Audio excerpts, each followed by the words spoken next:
What's What's up? up? What's up? What's going We on, are back, YouTube family? YouTube family. Yes. All right, so we're gonna get right into this one. This one is, you want to say it? Only white people racist. By Larry Elder. Okay, hey, this is going to be interesting. Yeah. Interesting, yes it is. All right. Let's make it do what it do. Let's get into it.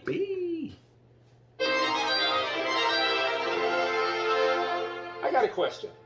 What about black racism, black bigotry, and black anti-Semitism? I mean, it's an article of faith that Donald Trump is a racist, right?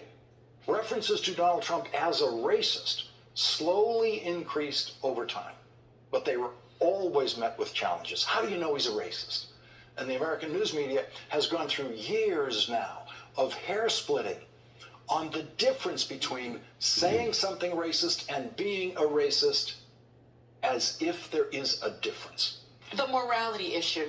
This is about whether or not you will continue to vote for and support a president who is a racist, who is a misogynist, Who's killing the environment. who's killing the environment, who is putting children in cages, who is separating families, who is dividing our country. If you are going to vote for that person and you are not going to speak out against racism, you are complicit in what he is doing to this country. Period. And of course, blacks are oppressed by systemic racism, institutional racism, structural racism, and former presidential Democrat candidate Beto O'Rourke gave us a brand new one. Racism in America is endemic. It is foundational. Foundational Racial racism. racism. Damn. Now, what about black racism, black bigotry, and black anti-Semitism? You must be out of your goddamn mind. Really? What do you call this? If you are not prepared to come to that table and to represent that voice, don't come. Because we don't need any more brown faces that don't want to be a brown voice. We don't need black faces that don't want to be a black voice. You know, I can't find the word. I'm looking for the word. I found the word. The word is bigotry. Never mind what Barack Obama once said about being black. One of the great changes that's occurred in our country since I was your age is the realization there's no one way to be black.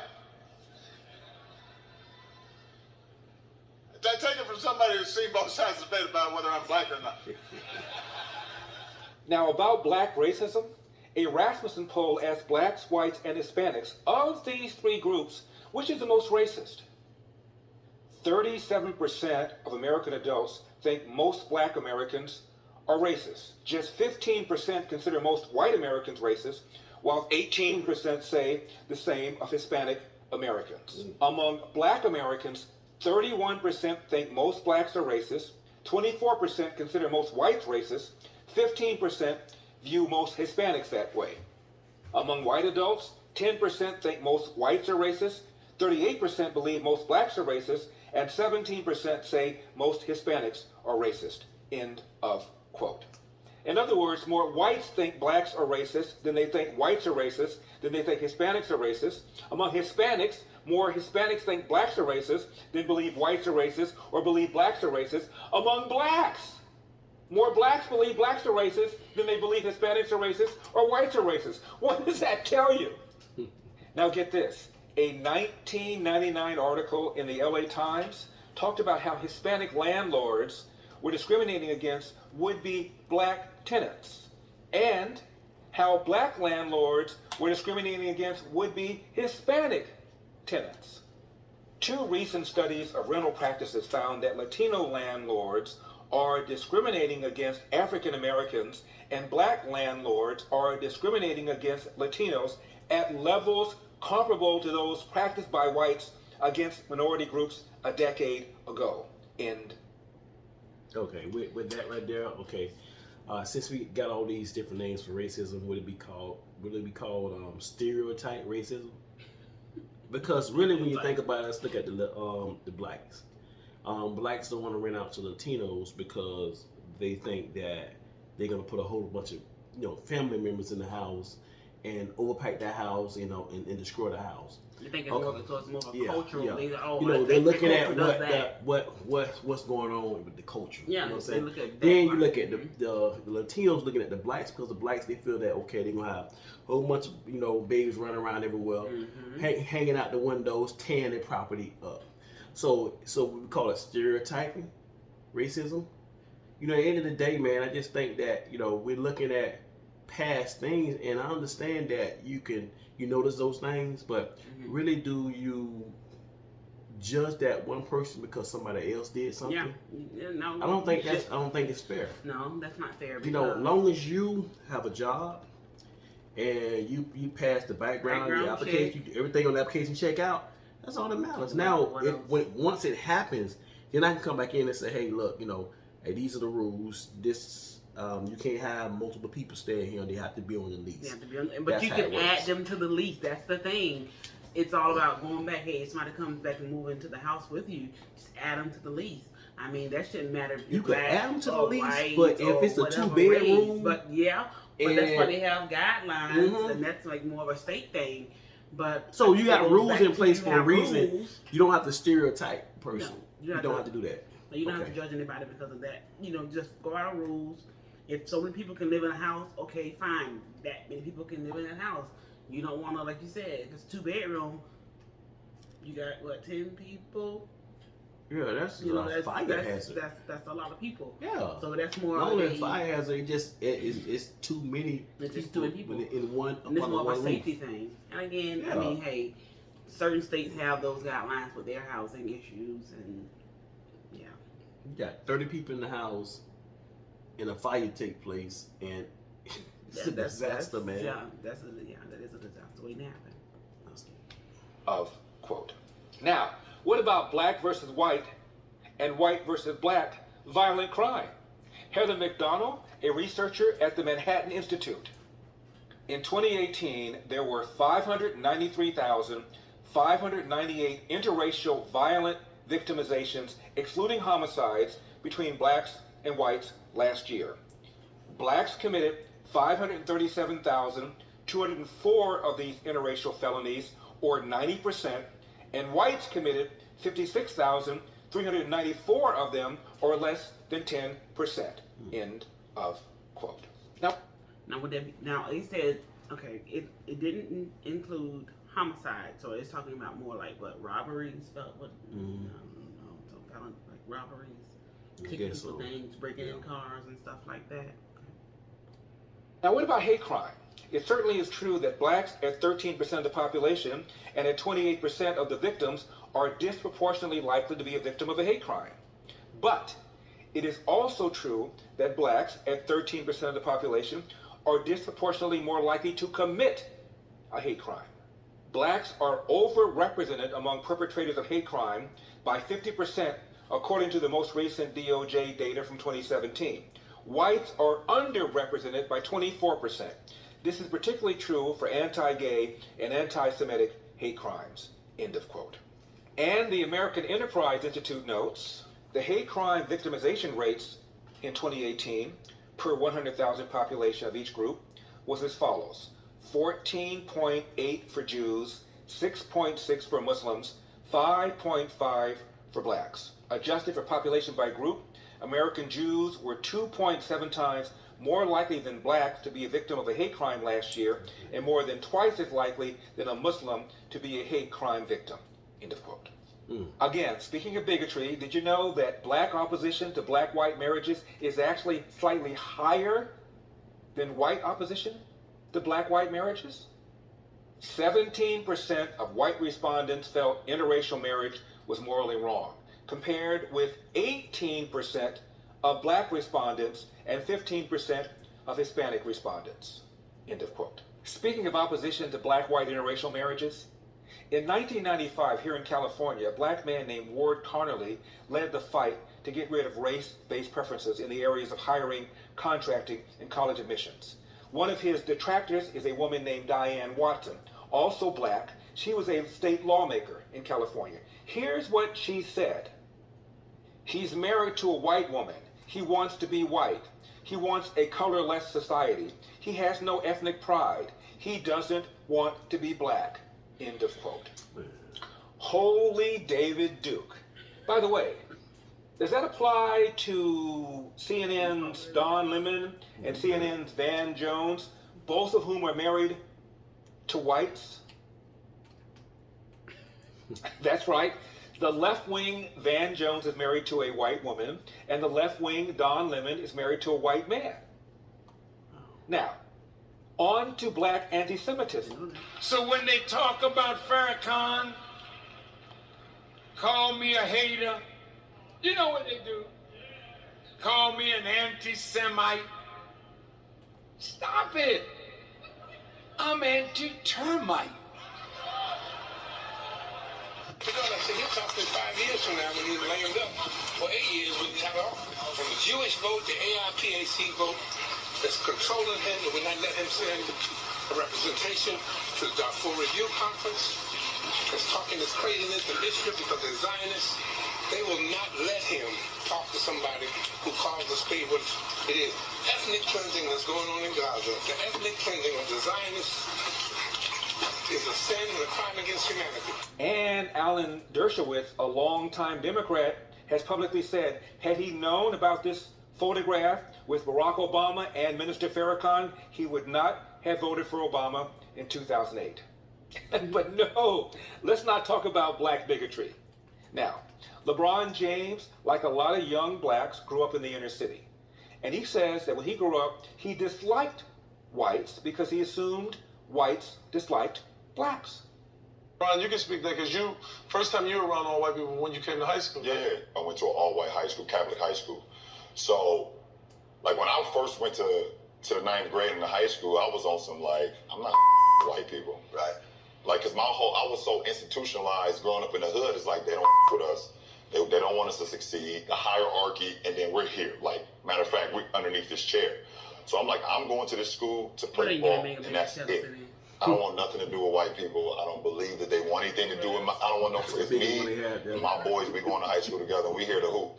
So that was like my initial thoughts and my initial shock to white America when I was 14 years old for the first time in my life. Yeah. So, and that's Catholic school, which is even whiter America. There are levels to white America. It took me a little while, right, to kind of adjust to it.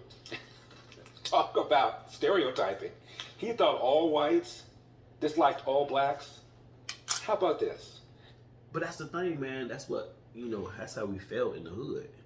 That we was beneath. They was above us and we was beneath, and we couldn't get ahead. And that's not true. You know what I'm saying? I understand, back in the time Martin Luther King, you know what I'm saying? Right now we have an opportunity. Yeah. We have an opportunity, man. You know what I'm saying? So you just gotta keep pushing and and fighting. You know what I'm saying? For your self. Yeah, exactly. Yes. So you can't put the blame on other people. I mean, and I'm not saying that it's no racism out there. It is some out there. It's gonna always be here. You can't get rid of hate. But we gotta talk about it though. I mean, do you think talking about it will help it some way, or just I think talking about it helps. Is the word. But pointing the finger don't help. No, I'm not saying pointing. No, I'm not saying pointing the finger. Like me, okay, I had my first shot at 16. Oh my gosh, just because I see these white girls on 16 and pregnant and they got a whole show, I'm gonna I don't like them because they got a show. No, listen, I'm the one that had this baby. I gotta do what I gotta do. I can either sit back and just drop out of high school, or I can do what I gotta do. You gotta keep pushing forward. I gotta keep pushing. I can't think that or have a mindset of, hey, because this race did it that way, I'm not gonna be able to make it. No, I still have to play a role in what it is I'm going to accomplish. Regardless of what it is. College cost me a lot of money. That's all I'm gonna say. How about taking responsibility for yourself in the year 2020? How 2022. about standing up for your own actions? How about being a man? You're man. And a woman. Yeah, being a man. And a woman. Because we can do it. Sweep around your own house. I was 16 with a baby. And you still made it do what it do. Yep. 2 degrees, high school diploma. Mm. So it can happen, man or woman. Yep, sure can. Business owner dropped out of school. Yep. Make more money than me, but it's not even about the money. It's just about what you accomplished because you didn't let the environment that you grew up in. Got my diploma, did what I had to do, and kept it pushing, man. That's what it's about. Yeah. You know, at the end of the day, we can't make all these excuses up, man. You know what I'm saying? Now, I can understand back in the days. I can understand that. Now, you know, it was hard for us. Now is the time to push forward, It's man. 2020. Yeah, man. All that, you know, I'm not gonna sweep racism up under the rug. No. It's with the blacks. It's with all race. Yeah. You know what I'm saying? So at the end of the Different day, it's all. At the end of the day, I just see it as one word: hate. And it's gonna be there. But we gotta talk about it. I want to look at some of the comments too when we finish this. All right, so let's finish up the video. Father, I'm your son. I love you.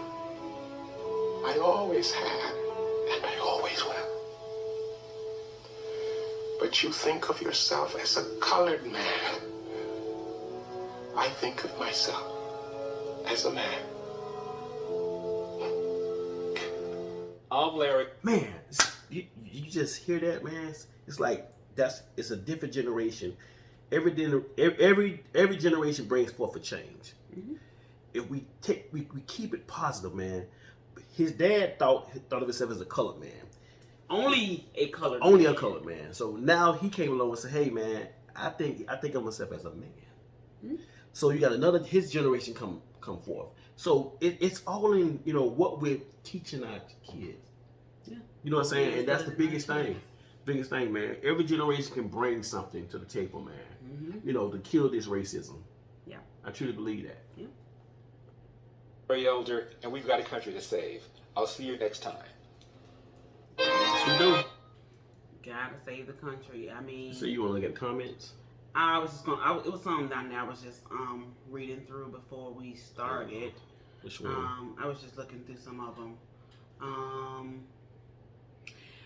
Unfortunately, Larry's message isn't received by those who need it most. Was the one that really stood out to me. That one, it was posted a year ago, but the message is not getting out there. So why is the message not getting out there? You know, you can go on YouTube and you can find these different things. But at the end of the day, I could understand the message not getting out there. Not necessarily just his message. 1986 or something. Yeah. Now everybody has a phone and YouTube.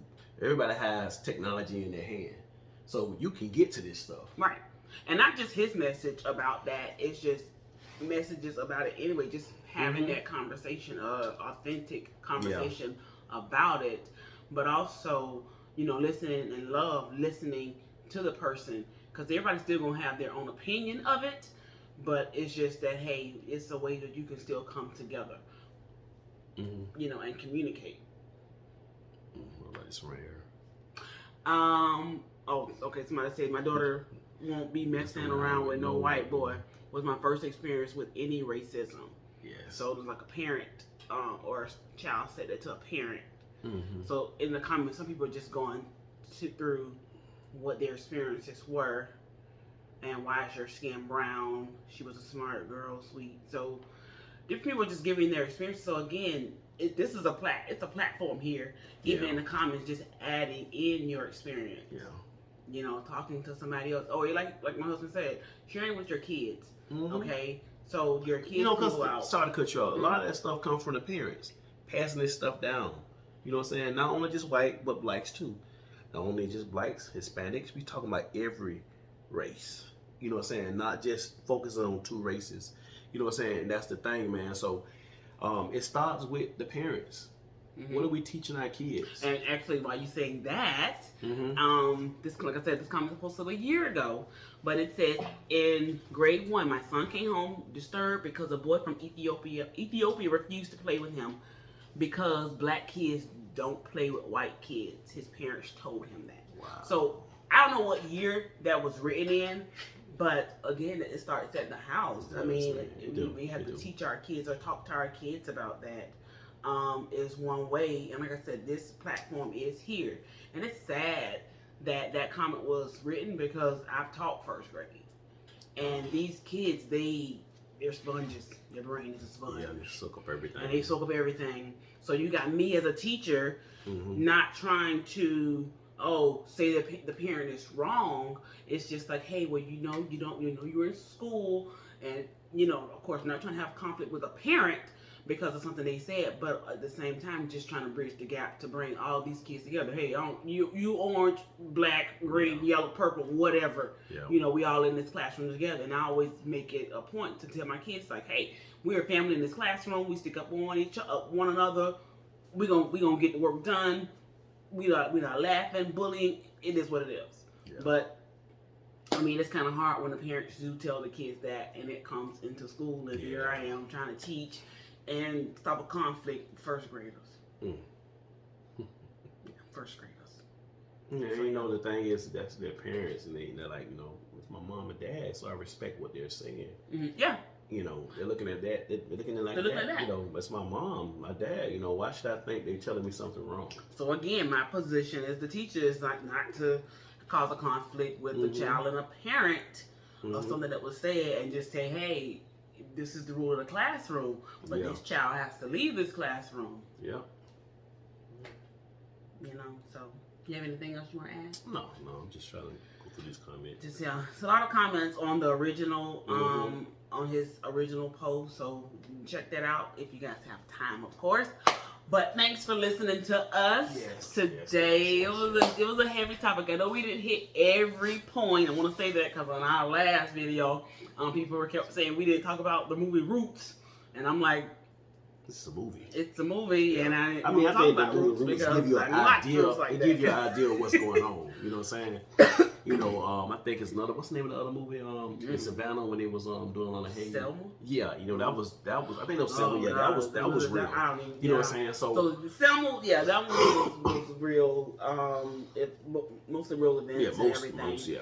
But it just give you an idea of what went down. That's all. But it just does give you an idea of what went down. So, guys, I know we didn't hit everything. I know that that's a heavy topic, but we just want to kind of give our little gist real quick on that. So don't attack me in the comments. I mean, we hit on everything we about somebody getting hanged, man. I mean, all the way down to the rope around his neck, and how they pulled it, how the person pulled it. Man, that's too much, man. Me. Oh, just deal with it. The person got hanged.